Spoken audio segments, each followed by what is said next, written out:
አሁን ደግሞ የመጣው ደግሞ በዚህ ሰሞንም የሰማሁት ምናምን ሰምተውት የሆነ አይሆን አላውቅም። ኤአይ ላይ ኤአይ ቄስ ነው የሚባለው ኤአይ ፕሪስት ሚል ልክ ኑዛዜያቸውን ለኤአይ ይገልጻሉ። ከዛ ቀጥሎ እሱ እንዳለ ቀኑን አይሰጣቸውም እና ያንን ቀኑን ተቀብለው የሚሄዱበት ሁኔታ እየተፈጠረ ነው። ብዙ ወጣቶች እንደዚህ አየን የሚሉ ነገሮችን ሀሳቦችን አንስተው አድርሰውኛል። እንደዚህ መሆን ይችላል ዳይሬክትስ ለእግዚአብሔር ብቻ ማድረግ ስለምንድን ነው ግዴታ ካህን የሚያስፈልገን? ከዛም ተጨማሪ ለምንድን ነው ግዴታ ፊት ለፊት ለካህንም ከሆነ በጀርባ እኔ እርሶን ሳይ አፍራለሁ። ስለማፍር ኃጢአቴን መናገር ስለማፍር ለምን በጀርባስ አላደርግም ወይ በስልክ ለምን አልገባም ንስሐ? እነዚህ ነገሮችስ ጥሩ ጥያቄ ነው። ይሄ በተለይ ዘመኑ የወለዳቸው ጉዳዮች ናቸው። አንዱ አሁን በዚህ ነገር ውስጥ እኮ አንድ የምታስተውለው ነገር ቀዳሚ ሰይጣን የወለ ሰዎች ንስሐ እንዳይገቡ የሚያደርገውን ትግል ነው የምታየው። አይ እውነተኛውን ንስሐ አግኝተው ከእውነተኛው አምላክ ከእግዚአብሔር ጋር እንዳይታረቁ የሚሰራውን የኃጢአት ግንብ እኮ ነው የምታየው አንዱ በራሱ። አሁን የዚህ አስፈላጊው መሰረተ ጉዳዩ ሳይሆን በጣም ሰይጣን የሚፈልገው ምንድነው ካልክ የሰው ልጅ ወድቆ እንዲቀር ነው። አንዱ እንደሱ ቅዱስ ዮሐንስ አፈወርቅ እንዳለው እኮ ነው አይደለ? መውደቅ አዳማዊ ነው አይደለ? ወድቆ መቅረት ግን ዲያብሎሳዊ ነው እንዳለው ማለት ነው። አየህ ሰው ሆኖ የማይበድል በዛት አይደል? ባለፈው እንጨት ሆኖ የማይጤስ የለም ብለን አንስተናል። በሰው ዘንድ መውደቅ መነሳት ያለው ጉዳይ ነው። ችግሩ ሰይጣን ወድቀህ እንድትቀር ነው የሚፈልገው። እንደሱ አዳም እንዲወድቅ አድርጎታል። ግን አዳም ወድቆ አልቀረም። እሱ ብቻ ነው ወድቆ የቀረው። በዚህ ቂም አለው ሰይጣን። ስለዚህ ሁሉ ጊዜም ቢሆን ከንስሐ ጋር የተገናኙ ነገሮችን አወሳስቦ ሰዎች እውነተኛ ንስሐ ገብቶ እግዚአብሔርን እንዳያገኙት በተለያየ መንገድ የሚሰራው ትግል አንዱ የዚህ ውጤት ነው። በቃ አሁን የደረስንበት ነገር ውጤት ነው። እና እንዳልከው በነገራችን ላይ ይሄ በሮማን ካቶሊክ እና በዚህ በአንግሊካን ቸርች እኮ ይሄ ነገር በነገራችን ላይ አሁን እኛ አሁን የደረስንበት ዘመን ላይ ደርሶ ነው እንጂ አስቀድሞ እኮ የሚያደርጉት ነገር ነው ይሄ። በነገራችን ላይ ሁለቱም እኩል አይገኙም። ናዛዡና ተናዛዡ እኩል አይገናኙም። እንዳልከው በመጋረጃ ጀርባ ይከለላሉ፣ አይተያዩም። ፊት ለፊት ያው እንዲያርግ ያለው ይላል የሚናዘዘው ሰው። ከዛ በኋላ የሚገርም ናዛዡ ይጽፍና ከዛ በኋላ ይሄንን አሁን እንደሱ እንደምን ይቆጥሩታል? እንደመናዘዝ ቁጠረው እንግዲህ አሁን ትክክለኛም ባይሆን እንግዲህ እስኪ አሁን ኮምፔር እናድርገው ሁለቱ ነው። ቅድም እኛ መጽሐፍ ቅዱሳዊና መሰረቱ ምን እንደሆነ ይዘን መተናል አይደለ? አሁን ደግሞ እነዚህ አካላቶች ይሄንን ልክ እንደ መናዘዝ አድርገህ ከቆጠርከው በኋላ ቀጥሎ ቀኖናውን እዛ ኮምፒውተሩ ማለት ነው ራስ ሶፍትዌር አለ። እሱ ለተናዘዘው ኮምፒውተሩ ሶፍትዌር ስለተጫነበት ይሄን አድርግ ብሎ ኮምፒውተሩ ይሰጠዋል። ሲናዘዝ ብቻ አይደለም ካህኑንም የማያየው ቀኖናም ሲሰጠው ራሱ አያየው።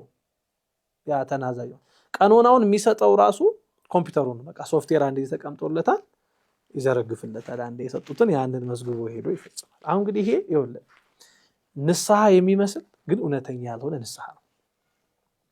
እውነተኛ ያልሆነ ንስሐ ከእግዚአብሔር ጋር የማያግ አሁን በዚህ ውስጥ ያለው ሰው ንስሐ እየገባው ነው።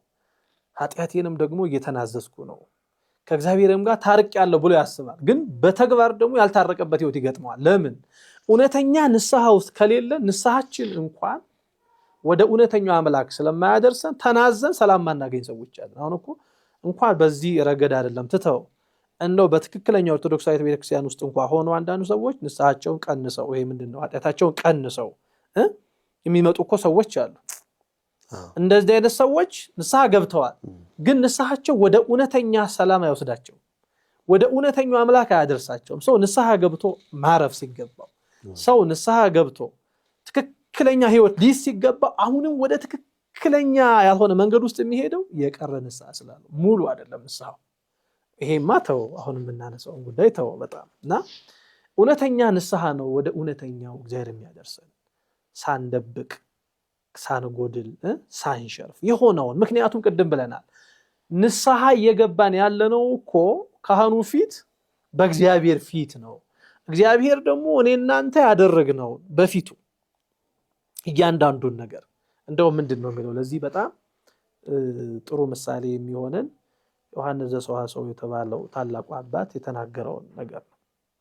አንተ ይላል ንስሐ በምትገባበት ጊዜ በፊቱ ያደረከው እያንዳንዱ ነገር በእግዚአብሔር ፊት አለ።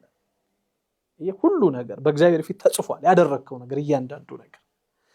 ስለዚህ ይሄን አውቀህ ነው ንስሐ አባት ጋር ስትሄድ ሁሉን የሚያውቅ አምላክ ጋር ነው የሚሄደው።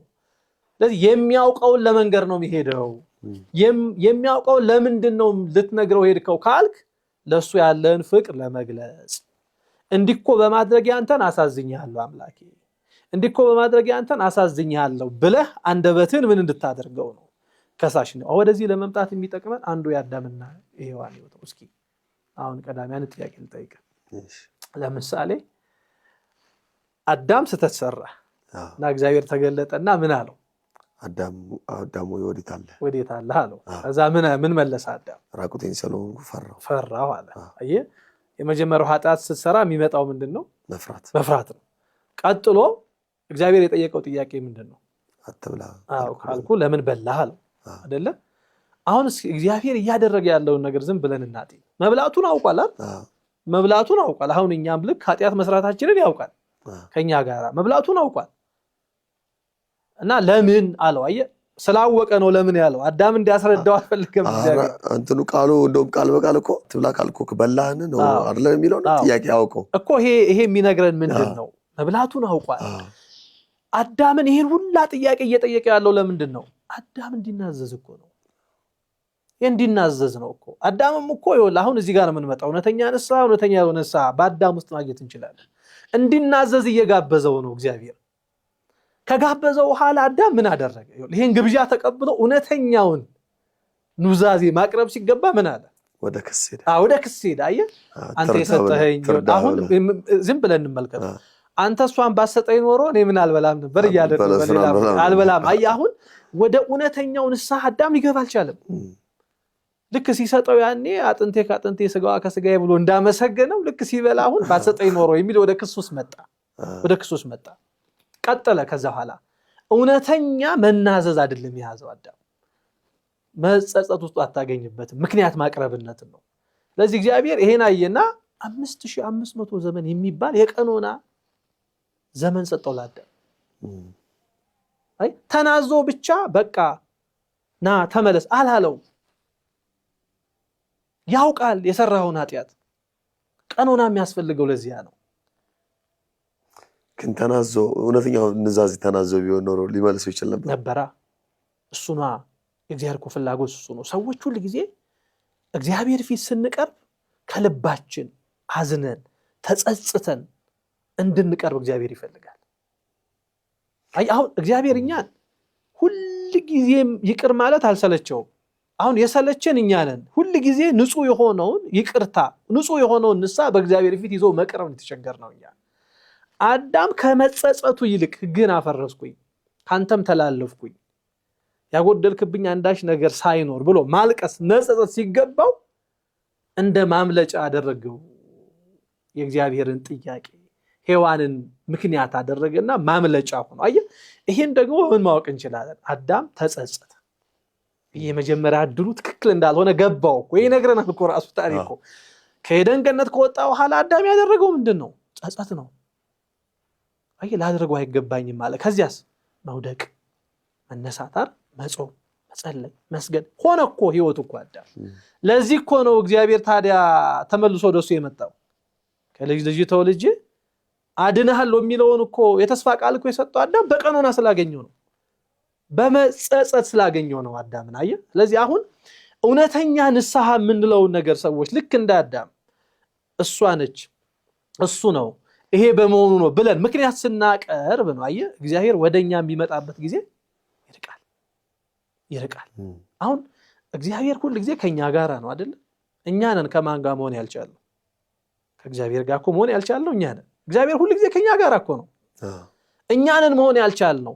እኛ ደግሞ ከእግዚአብሔር ጋር መሆን ስላልቻልን ጾማችን፣ ጸሎታችን፣ ስግደታችን ምን አላመጣም? ፍትላሽ አላመጣም።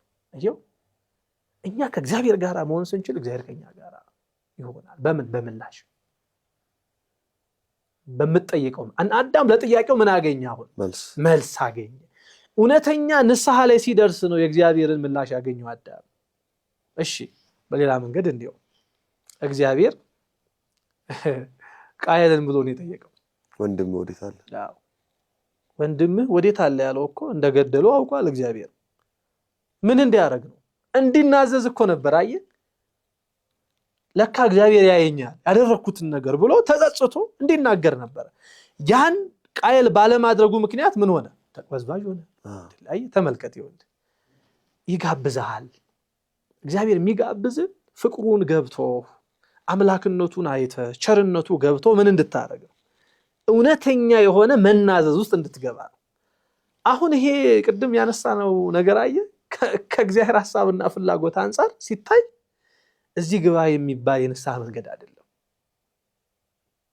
በጣም ጥሩ። ይሄን በጣም ደግሞ የሚያስረዳልን አንድ ምሳሌ እናንሳ። ቅድም አንተ ስላነሳው አንድ ንስሐ ልጅና አንድ ንስሐ አባት እንደዚህ ፊት ለፊት መገናኘት ያለባቸው ለምንድን ነው? ቅድም አሁን አንተ ብለሃል ምሳሌ በጀርባው ነው ቢናገር ፊት ለፊት መገናኘትን መሰረታዊ ነው ለክርስቲያናችን ጉዳይ። መናዘዝን ግን በወረቀት ሊቻል ይችላል። በጣም ፊት ለፊትን ግን የሚተካ ነገር የላትም ክርስቲያን። በነገራችን ላይ አባትና ልጅ ፊት ለፊት ይገናኛሉ። ኑዛዜ የሚቀርብበት መንገድ ግን በመናገር ሊሆን ይችላል፣ በምንም ሊሆን ይችላል፣ በጽሁፍም ሊሆን ይችላል አይደለም? ቅዱስ ኤፍሬም በነበረበት ዘመን ያቺ ሴት ትዝ አትልም? ጽፋ ሄዳ መጨረሻ የተመላለሰችበት መንገድ ምን እንዲሆን ነው? ቀኖና ነው።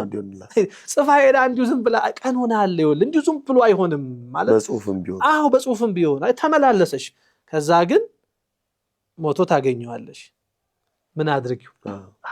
አየ አቀረበችው፣ ጣለችው ዛለ። ያኔ ድምጽ ወጥቶ ምን አለች? ነፃ ሆነሻል አይደል? እግዚአብሔር ፈቶሻል፣ ተሰርዮልሻል የሚል ቃል ሰማች። መመላለሷ አባቶች ባወቁት መንገድ ምን ሆኖ ነው? ቀኖና ሆኖ ነው።